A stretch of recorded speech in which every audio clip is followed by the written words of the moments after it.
देखिए, हम आज एक ऐसे विषय पे बात करने वाले हैं जो जितने भी सनातन धर्मीय हैं, जितने लोग हिंदू धर्म को मानते हैं या सनातन धर्म को मानते हैं, जितने लोग पूजा पाठ करते हैं, चाहे फिर वो शिव जी की पूजा हो या फिर विष्णु जी की उपासना हो या सूर्य भगवान की उपासना हो, जितने लोग भी किसी न किसी देव विशेष का उपासना करने वाले हैं, उनके लिए सबसे ज़रूरी बात ये है कि बहुत लोग ऐसे हैं कि जो भगवान की उपासना करते हैं, विष्णु जी की उपासना करते हैं, शिव जी की उपासना करते हैं, सूर्य भगवान की उपासना करते हैं, उनको परिणाम नहीं मिलता, रिजल्ट नहीं मिलता। कहते हैं महाराज कि हम तो शिव जी की उपासना करते हैं, हम विष्णु भगवान की उपासना करते हैं, हमको रिजल्ट नहीं मिलता, हमको परिणाम नहीं मिलता, हम क्या करें।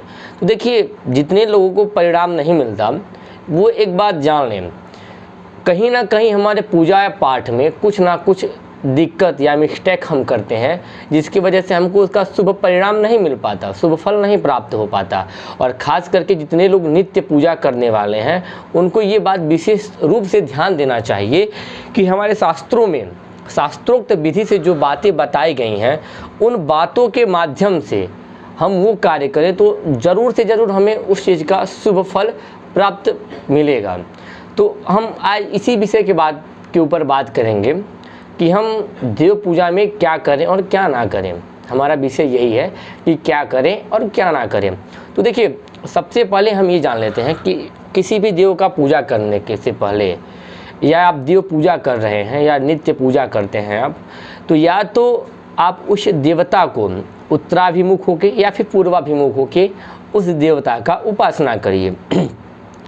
दूसरी बात, आप जो वस्त्र पहनते हैं, ध्यान रखिए, लाल, काला और नीला, ये 3 प्रकार के वस्त्र, 3 प्रकार के रंग के वस्त्र आप बिल्कुल भी मत पहनिए। खास करके अगर आप विष्णु भगवान के उपासक हैं, विष्णु भगवान की उपासना करते हैं, तो खास करके आपको ये बात ज़्यादा ध्यान देनी है कि इन 3 प्रकार का वस्त्र को आपको नहीं पहनना है। और जो वस्त्र आपको पहनना है वह वस्त्र स्वच्छ हो, साफ हो, धुला हुआ हो। ये बात आपको ध्यान रखना है। और ये बात हम अपने मन से नहीं बोल रहे हैं, यह बात प्रामाणिक बातें हैं, यह बात वाराह पुराण के अंतर्गत ये बात लिखा गया है। और दूसरी बात ये जान लेते हैं हम कि कभी भी गीले वस्त्रों को पहन के देव पूजा बिल्कुल नहीं करना चाहिए। और एक बात, अगर आप जप करते हैं या दान करते हैं या फिर आप हवन करते हैं, तो आपको ये बात बिल्कुल ध्यान में रखनी होगी कि आपका दोनों जो हाथ है आपके दोनों ठेंगुनों के बीच में रहना चाहिए। या आप जप कर रहे हों या फिर हवन कर रहे हों, तो ये ध्यान दीजिए कि आपके दोनों पैरों के बीच में आपका हाथ हो। अगर आप जप कर रहे हैं तो जप करते वक्त ये ध्यान रखिए कि दोनों पैरों के बीच में आपका हाथ हो। और दूसरी बात, खास करके ये बात माताओं के लिए है कि आप किसी भी देव का पूजा कर रहे हों, चाहे आप नित्य करती हों या किसी विशेष अवसर पे आप पूजा करती हों, तो ये बात आपको बिल्कुल ध्यान देने की बातें हैं कि आपका केस ना खुला रहे। देव पूजा में आपका जो केस है वो बंधा रहना चाहिए, केस खुला नहीं रहना चाहिए और गीला वस्त्र से पूजा नहीं करना चाहिए। ये भी प्रमाणित बातें हैं। दूसरी बात, एक बात और जान लीजिए कि देव पूजा करते समय आपको छोटी छोटी बातें हमेशा ध्यान देनी चाहिए। जैसे आप सूर्य भगवान को अर्घ्य देते हैं, तो बहुत लोगों का काम होता है कि सुबह ब्रह्म मुहूर्त में सूर्यार्घ्य दे देते हैं, बहुत लोग 6 या 7 के बीच में जल देते हैं, बहुत लोग 8, 9, 10 के बीच में अर्घ्य देते हैं।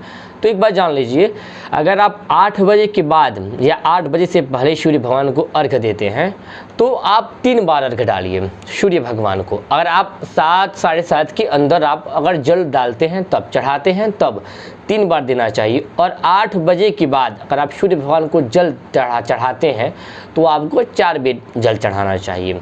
ये बात विशेष ध्यान देना चाहिए, क्योंकि सूर्यार्घ्य प्रत्येक व्यक्ति, तो हमको लगता है जितने लोग सनातन धर्म को मानते हैं, जितने लोग आस्तिक होंगे, सूर्य भगवान को तो अर्घ्य देते ही होंगे।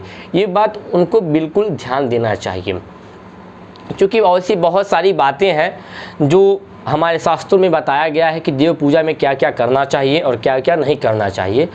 अगर वो सारी बातें हम बताने लगेंगे तो हमारा वीडियो काफ़ी लंबा हो जाएगा, इसीलिए हम कुछ बातें आज आपको बता दे रहे हैं और कुछ बातें और जो हैं हम आपको अगले वीडियो में बताएंगे।